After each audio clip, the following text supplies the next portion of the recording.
এইসবের কোনো আলাদা আমি বারবার যেটা বলে এসেছি, আমি তৃণমূল কংগ্রেসে ছিলাম, আছি এবং থাকবো।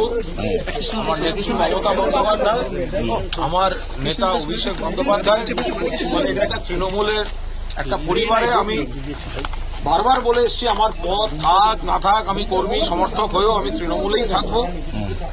আমি আমাদের দলের বিশিষ্ট নেতা, মন্ত্রী এবং ব্যক্তিগতভাবে বন্ধু ব্রাত্য বসু ওনার সঙ্গে এসেছিলাম। আমাদের দলের আর এক নেতা ডেরেক ওব্রায়ানের কাছে কিছু কথা হয়েছে, সে বিষয়ে আমি বাইরে কোনো মন্তব্য করতে চাই না। এটুকু বলছি, যেটা বলে আসছিলাম সেটাই, অর্থাৎ তৃণমূলে ছিলাম, তৃণমূলে আছি এবং আমি তৃণমূলেই থাকবো।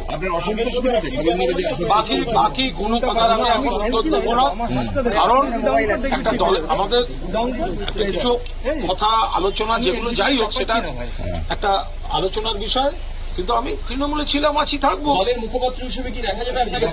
আমি এই বিষয়গুলো তো সব আগে উত্তর দেওয়া হয়েছে, ফলে আমি বলছি আমি দলে ছিলাম, আছি, থাকবো। আর একটু সময় দিন না, সব দেখা। যে অসন্তোষ আপনার ছিল, খারাপ লাগা ছিল, সেটি কি মিটলো এখন?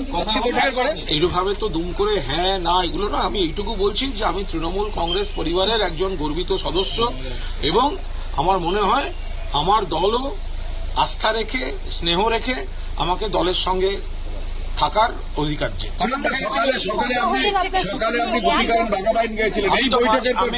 আমি মাঝে মাঝে বিভিন্ন ধরনের আগে গান ছিল, একটা ইয়ে ছিল, এক একটা গান এক এক সময় আনন্দ আকাশে বাতাসে, শাখে শাখে পাখি ডাকে, কত শোভা চারিপাশে। সত্যজিৎ তৃণমূল বুঝলো না,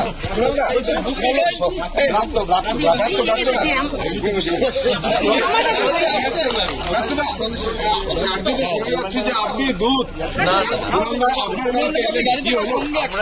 তৃণমূলের লোক আরেকজন তৃণমূলের লোকের বাড়ি নির্বাচন নিয়ে কথা বলতে, এখানে এটার মধ্যে অস্বাভাবিক কথা নেই। আর কি কথা হলো সেটা আমি মিডিয়ায় বলবো না, আমাদের ভেতরে কথা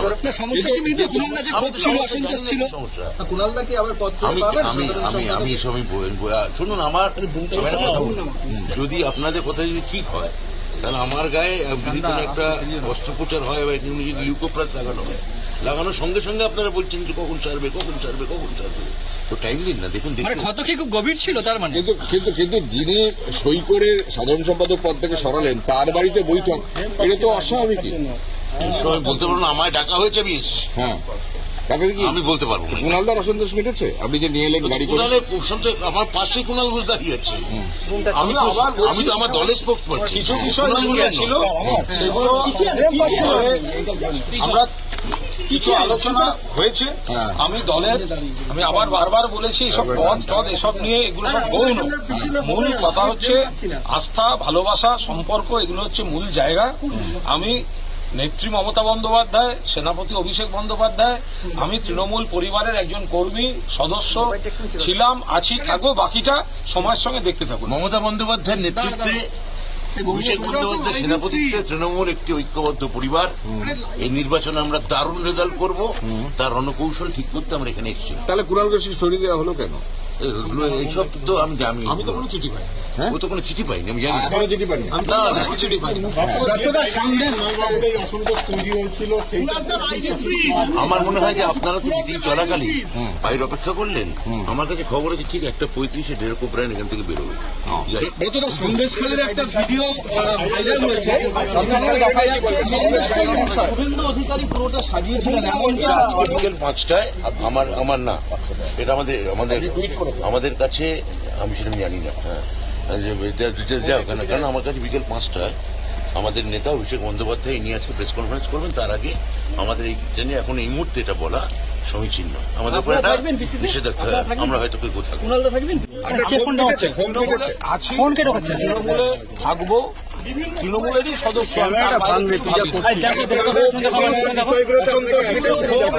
কোন ব্যাপার না, কিছু আলোচনার বিষয় থাকে, সেই আলোচনাগুলো হচ্ছে। কিন্তু যিনি আপনাকে সাধারণ সম্পাদক, রাজ্য সাধারণ সম্পাদক পদ থেকে সরিয়ে দেওয়ার চিঠিতে সই করেছিলেন, তার বাড়িতে এসে বৈঠক করছেন। আমি যেহেতু কোনো চিঠি পাইনি, ফলে আমি তো অফিসিয়ালি কমিউনিকেটেড নই। এবার কোথায় কি হয়েছে তারা ভালো বলতে পারবে। স্টার ক্যাম্পেনার হিসেবে আবার প্রচারে নামবেন? আমাকে দল যেখানে প্রচারে পাঠাবে, যদি কোনো অ্যাসাইনমেন্ট থাকে, আমি তো ইতিমধ্যে আজকেও কয়েকটা অনুরোধ পেয়েছি কয়েকটা জায়গায় যাওয়ার। আমি সময় সুযোগ সেগুলো হলে আমি দলের কর্মী বক্তা হিসেবে আমি কেন যাব।